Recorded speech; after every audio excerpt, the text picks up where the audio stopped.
You get into the zone where you feel like you're the only parent that has a child up at night. You feel like you're doing something wrong. And then it just really erodes like your self-confidence and your parenting confidence. So there's that side. And then there's enough sleep deprivation in the early stages of being a parent, like with babies and toddlers. It was not even a question for us. It was like, we are doing this now because we cannot go another night being this angry, this frustrated, and this disjointed as a family, and nobody's getting the sleep they deserve.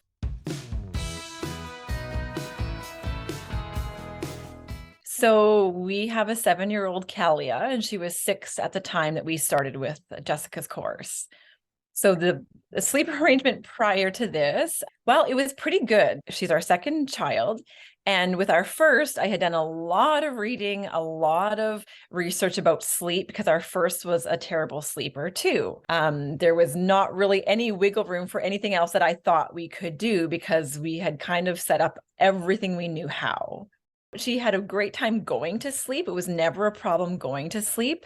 It was always the problem getting her to actually be comfortable staying in her own room for the whole night. At 6 years old, she would be getting up anywhere from 2 to 4 times a night. And for about a year, it had gotten really worse. It's as if when she started kindergarten, that's when we noticed a big difference. I think it was just a little bit of that separation anxiety from me. She was trying to sneak into bed, and it was very frustrating because, I mean, you just get so angry that you're losing sleep for yourself. You feel terrible when you wake up, and you don't know when there's an end in sight. So she would come into my room and she would just try to crawl into bed. Sometimes I let her, sometimes I didn't. So I was very inconsistent with that. It ended the day on a bad note, and it started the day on a bad note. And it was hard to kind of like feel any excitement to be a parent. I wasn't searching for anything. Like I think I said to myself at one point, oh, I need something for her age, because I came across so many baby sleep consultants with my first daughter. I'm doing everything I know how to do, and nothing is self-correcting. So I was actually listening to a podcast with Amy Porterfield out of a business perspective.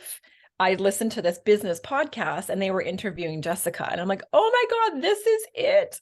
I just was really drawn in by hearing more about Jessica's story about actually building her business. And then inadvertently, it was exactly what I needed. It took us a long time, to be honest. Like, it took us quite a while, but that's because I maybe was stretching it out a little bit for like longer just to support her. She's very much a physical touch child. That's her love language. And so I really wanted to be conscious of her not feeling like I was cutting her off from that love and attention, while at the same time, like setting some firm boundaries about like, this isn't working and this is what we're going to do instead. And I really love Jessica's approach to like the role playing.